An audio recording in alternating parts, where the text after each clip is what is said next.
Westfall here. He's a winner with the USAC Amsoil National Sprint Cars at the Big E Eldora Speedway. Westfall's first lap, a 14.817 here. Westfall works the top side through 1 and 2, points down the back straightaway here, and we'll see what he does when he gets over there. 4 very different corners here at Grandview Speedway. Westfall does a good job at negotiating them. Lap 2 is an improvement, 14.576 for Matt Westfall. Good job there, as he is our first car out of 26. Remember, the track record here was set by Kevin Thomas Jr. on June 5th, 2012. It is a 13.36 second lap time. Green flag is out for our next car on track here. This is going to be the number 39, the Throttle, Shane Cottle, out on track next.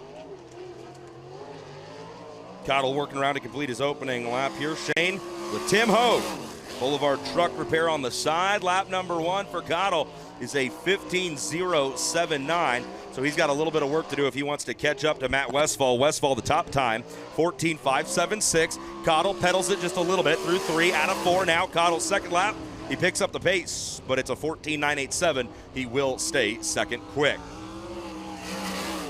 On the speedway next, driving the 5S for KO Motorsports, Hudson John Deere, Superior Tank and Trailer, and Ravens on the side of his Velocity with a Fisher Chevrolet underneath the hood. From Fort Branch, Indiana, here is Chase Stockton.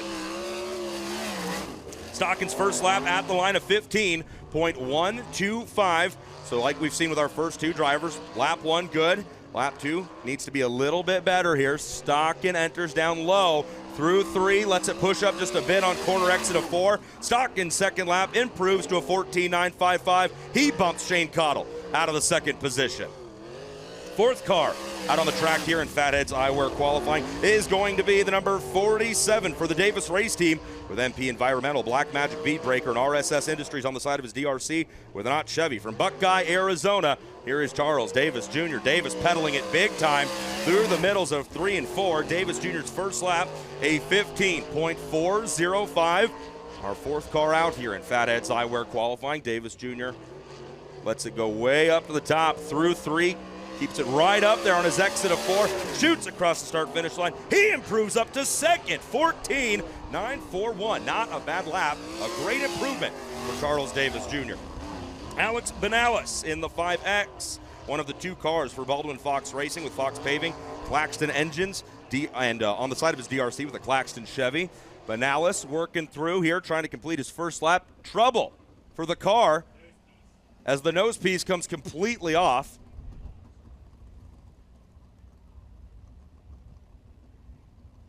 So they're going to pick it up over on the other side of turn 1.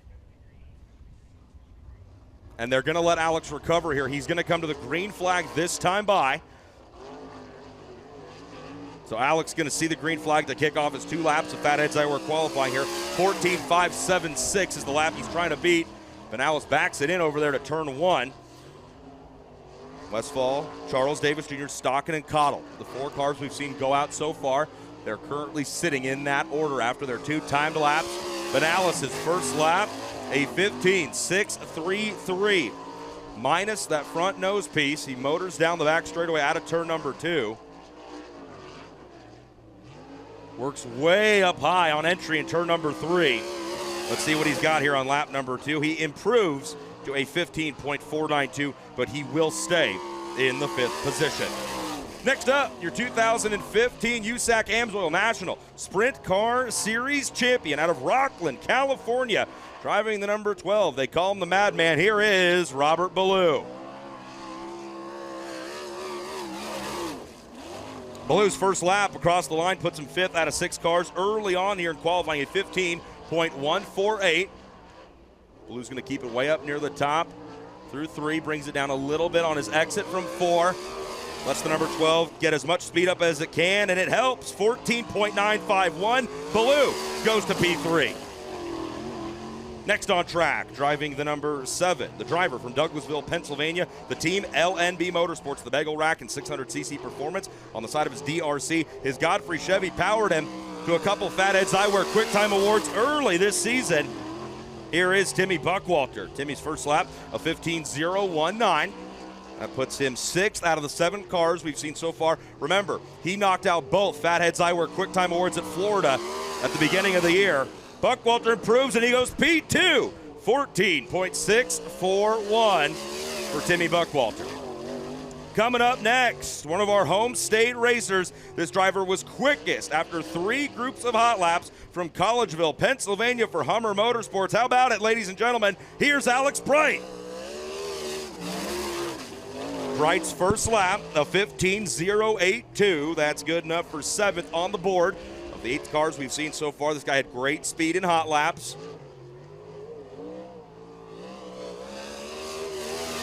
Lap number 2 for Bright. He improves big time, and he'll leapfrog all the way up to 3rd overall, 14.715. On the track next, he's a 2-time USAC Amsoil National Sprint Car Feature Race winner, and both of those main event wins came right here in the Keystone State. Tanner Thorson on track in the number 19 AZ. Thorson's first lap of 14.837. That's good enough to put him 4th on the time charts here. Something tells me he's got a little bit more for him as he works off of 4 down the front straightaway. Thorson to 2nd, 14.637. Man, Matt Westfall laying down some good laps here early on in the session. On track next, driving the 5G from Allentown, Pennsylvania.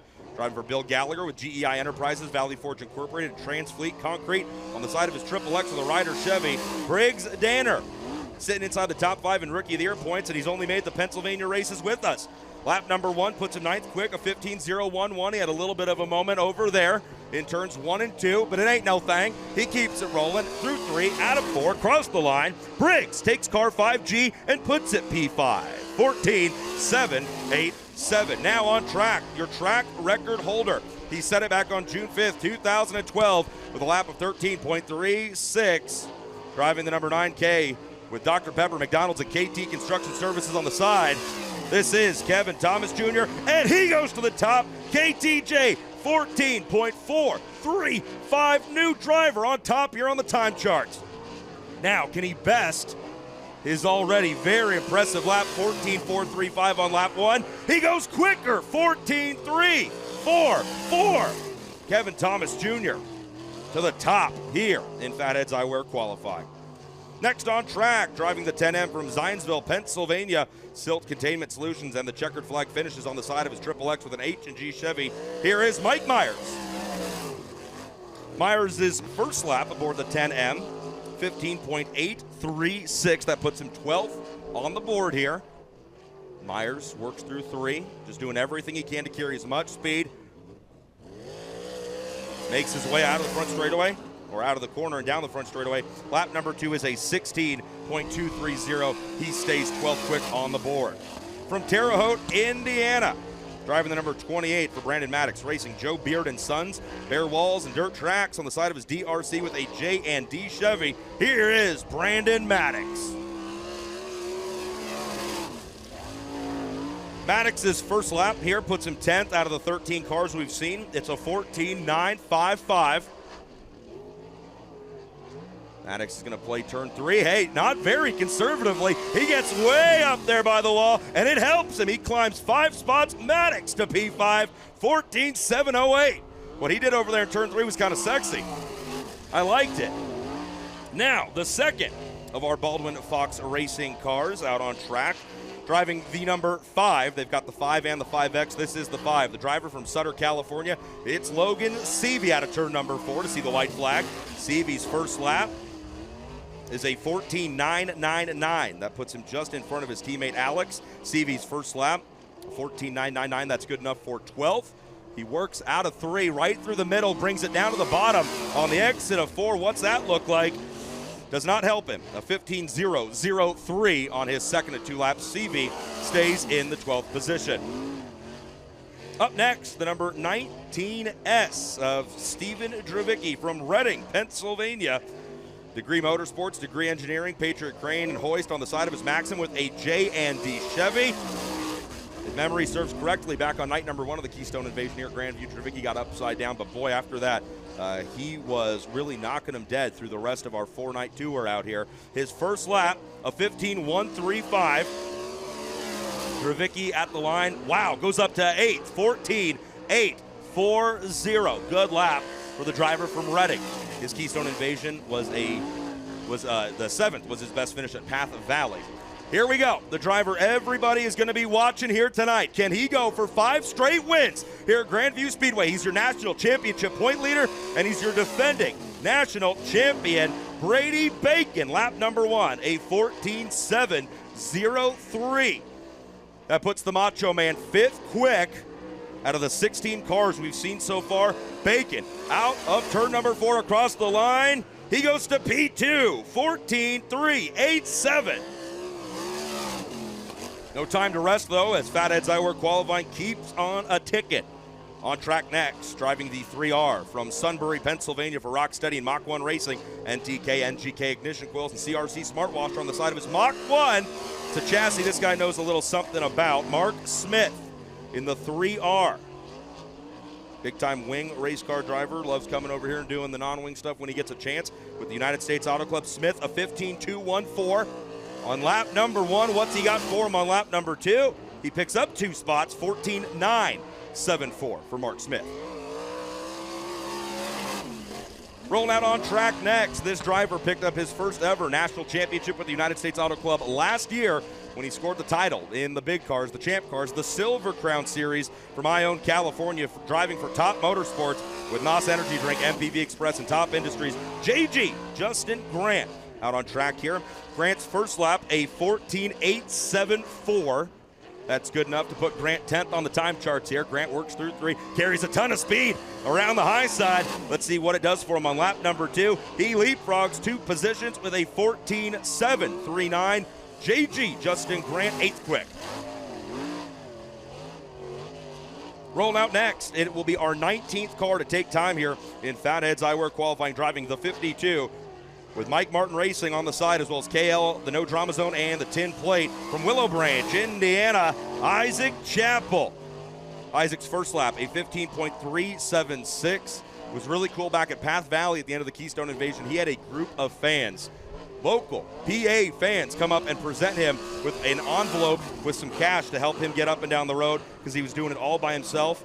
15.170 on lap number 2. He stays in 17th. Chapple got a lot of help that week from Robert Ballou, but for the most part, he was doing it all on his own. Nash Ely came and raced with us at the Keystone Invasion back in April. DW Truck and Trailer Services, as well as Diversified Machine Incorporated on the side of the Maxim with a Ryder Chevy underneath the hood.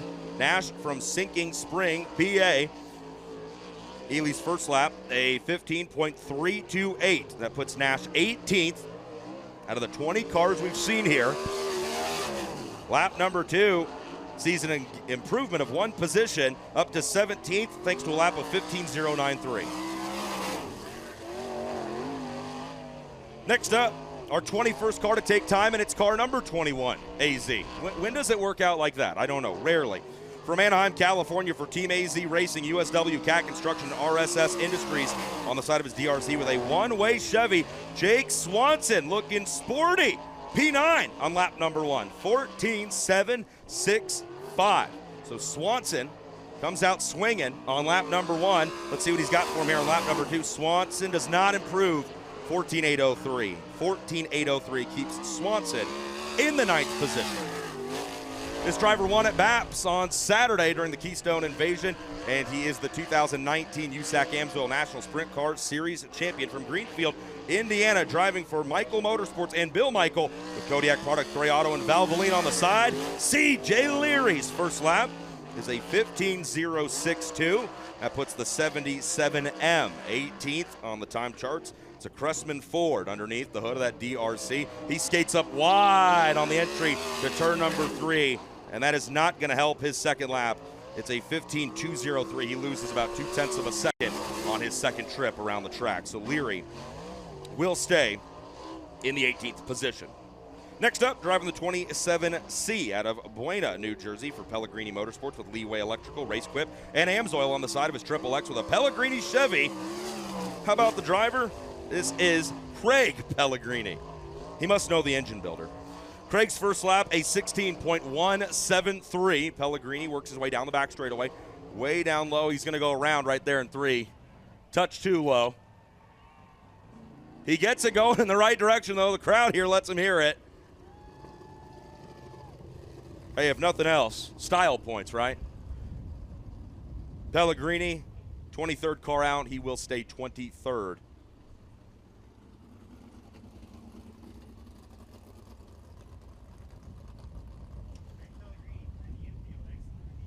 So with that yellow flag coming out, that does put a quick pause on Fatheads Iowa qualifying here as we near the very end of the list.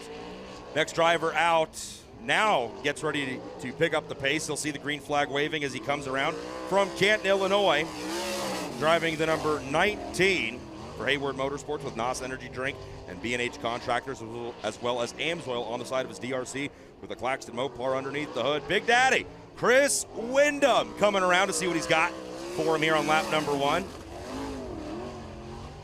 Windham goes P12 on lap number 1 of 14.846.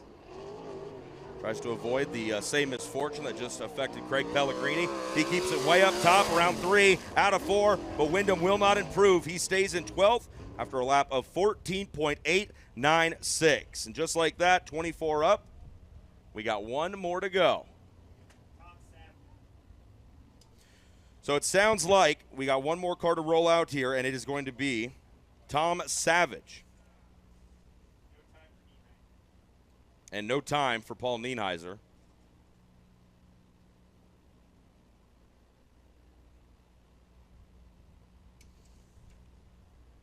So the 38S, Tom Savage from Red Lion, Pennsylvania, missing his spot in the line to get out for Fatheads Eyewear qualifying here. So he will only get one lap instead of the traditional 2 that all of our drivers have gotten here in Fatheads Eyewear qualifying. So when Tom comes out, he'll see the green and the white flag waving. Sharp Farms and Hyatt Welding on the side of his Ellis with a Weaver Chevy underneath the hood. Here he comes, your final car to take time here in Fatheads Eyewear qualifying.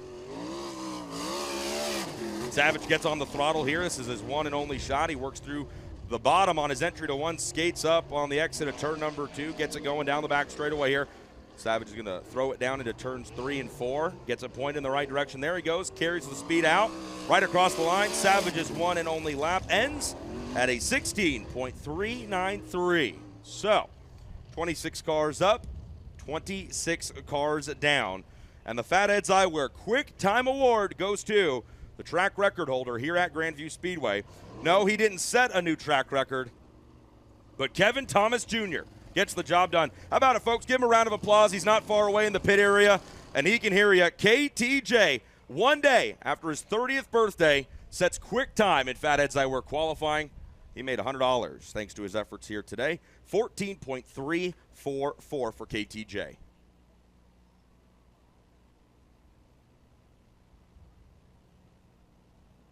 So it sounds like a day after turning 30, KTJ picks up his 32nd Quick Time Award, moves him 9th all-time in the USAC Amsoil National Sprint Car Fast Time Rankings. So, I mean, that's big. That's huge. That's big for him right now.